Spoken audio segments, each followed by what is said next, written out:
A line has been drawn in the South China Sea. NATO has publicly backed the Philippines. A global heavyweight enters a regional dispute.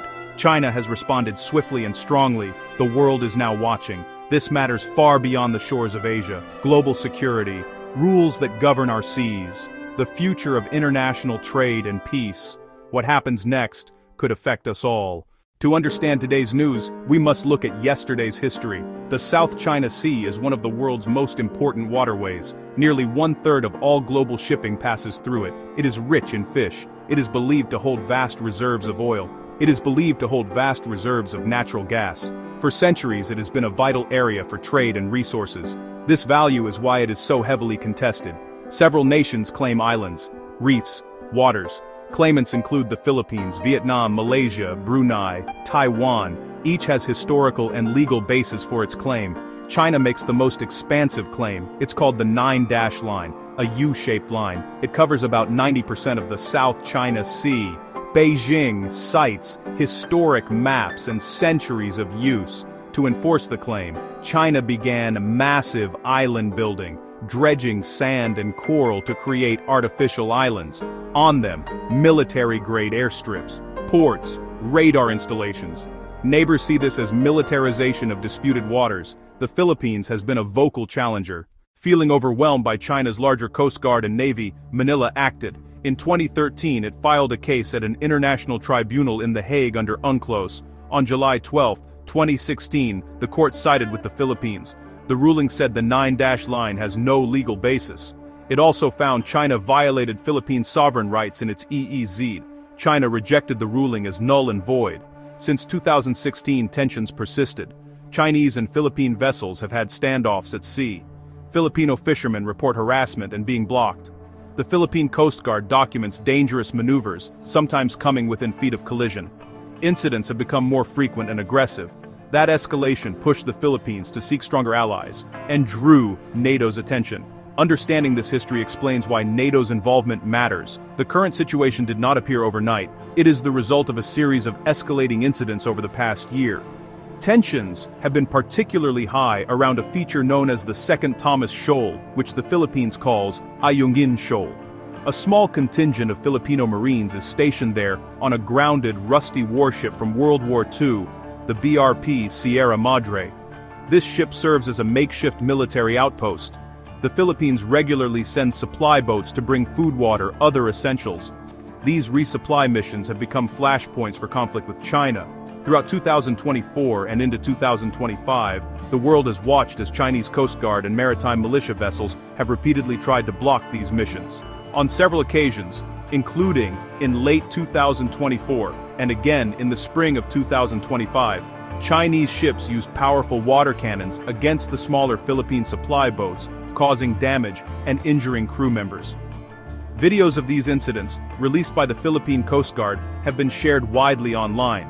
They show Chinese ships performing what maritime experts call highly dangerous and unprofessional maneuvers, cutting in front of Philippine vessels at close range and risking a serious collision at sea. These aggressive actions have drawn sharp condemnation from Manila and its allies. Philippine President Ferdinand Marcos Jr. has taken a much stronger stance than his predecessor. He has called China's actions unacceptable and a violation of his country's sovereignty. His government has filed hundreds of diplomatic protests with Beijing. This public diplomacy, combined with the release of videos from the incidents, is part of a strategy to shine a global spotlight on what is happening in the South China Sea. The most recent major incident occurred in early September 2025, when a Philippine resupply mission was again met with a forceful Chinese blockade. This event seems to have been a final trigger. Shortly after, in late September 2025 and early October 2025, a coordinated series of statements emerged from several major NATO capitals. This timeline is crucial. It shows that NATO's backing was not a sudden decision, but a direct response to a pattern of behavior that the alliance views as a dangerous threat to regional stability and international law. In the first week of October 2025, the world heard a clear, unified message. Several powerful NATO members released official statements expressing their support for the Philippines. The United States, through its State Department, reaffirmed its ironclad commitment to the United States-Philippines Mutual Defense Treaty.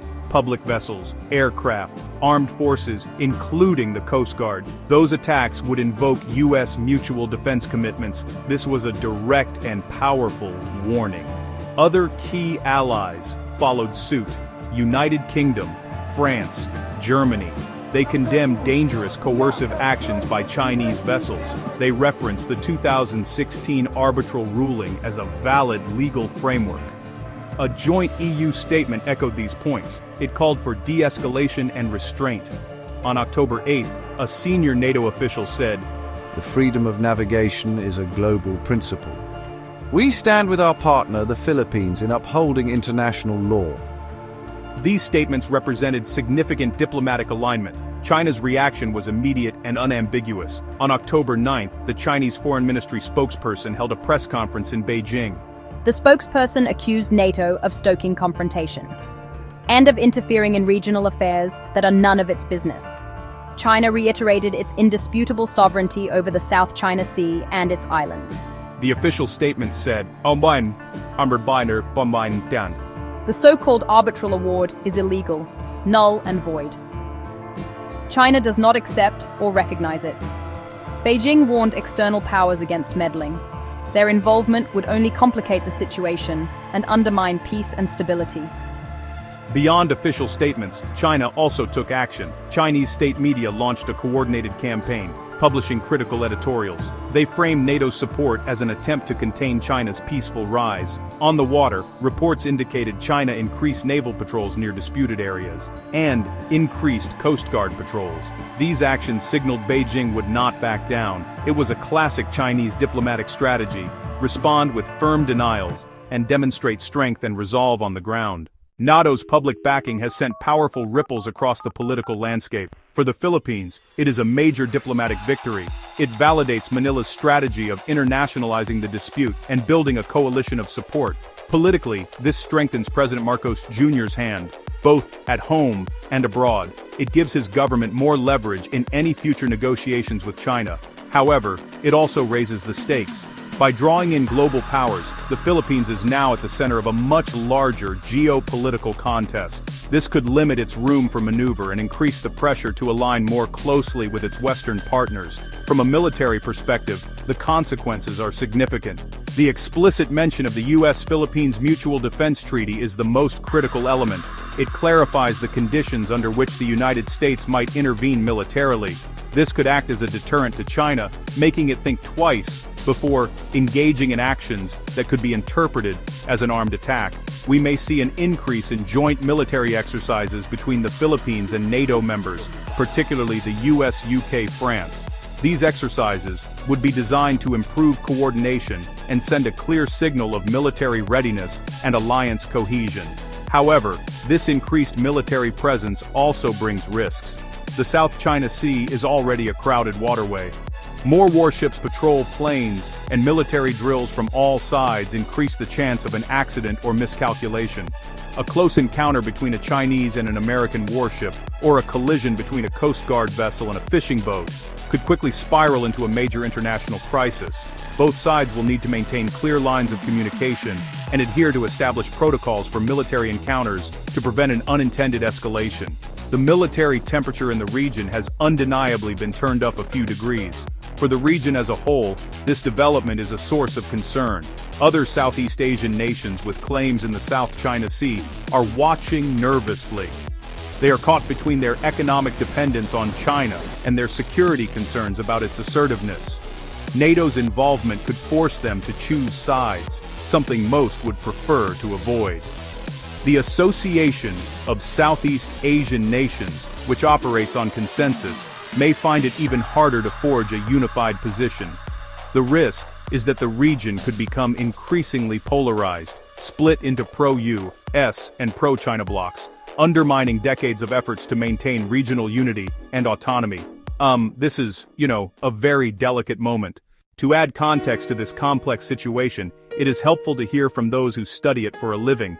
We spoke with Dr. Alara Vance, a senior fellow at the Institute for Strategic and International Studies who has been following maritime security in Asia for over 2 decades. She provides a calm, measured perspective on the potential outcomes. She emphasizes that while the situation is serious, all sides have a strong incentive to avoid a direct military conflict. A war in the South China Sea would be catastrophic for everyone involved, including China and the United States. Dr. Vance explains, "What we are seeing is a very high-stakes signaling game.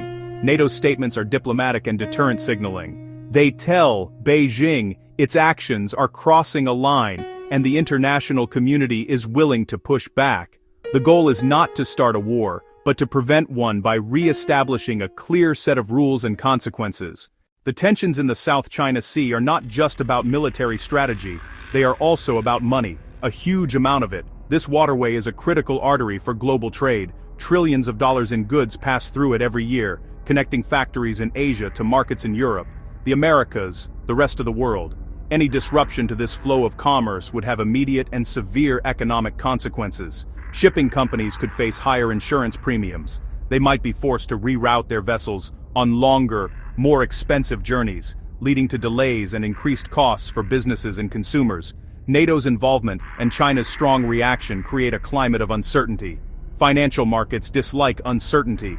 News of escalating tensions can cause stock markets to fall, especially for companies with heavy exposure to international trade or Asian supply chains. Investors may become more cautious, pulling capital out of the region and seeking safer havens. This risk-off sentiment can affect currency values and make it more difficult for countries in the region to attract foreign investment they need for economic growth. The mere threat of conflict can act as a powerful brake on economic activity. China may also choose to use its economic power as a tool of statecraft. In the past, Beijing has been known to use informal trade restrictions against countries with which it has political disagreements. For example, it has previously restricted tourism, blocked agricultural imports, slowed customs clearances. The Philippines and any other country seen as siding against China could become targets of such economic coercion. This creates a difficult dilemma for many nations. They must balance their security interests against the risk of angering their largest trading partner. Businesses that rely on Chinese markets or supply chains are watching this situation with great anxiety. For the people living in the region, the economic stakes are very personal. Fishing is a vital livelihood for millions in coastal communities around the South China Sea. When access to traditional fishing grounds is blocked by foreign Coast Guard vessels, families lose their primary source of income. The potential for conflict also threatens the tourism industry, which is a major employer in many parts of Southeast Asia. Ultimately, regional instability hurts economic development, reduces job opportunities, makes it harder for ordinary people to build a better future. Peace and stability are not abstract concepts. They are the foundation of economic prosperity. We have looked at the facts, we have examined the history, the recent events, the potential consequences. So, what is the main takeaway? The situation has escalated from a regional dispute to a global test. Most importantly, a test of restraint. Stay informed, support factual reporting, and subscribe for deeper analysis on NATO's powerhouses, the Philippines, and China's reaction, because what happens next could affect us all.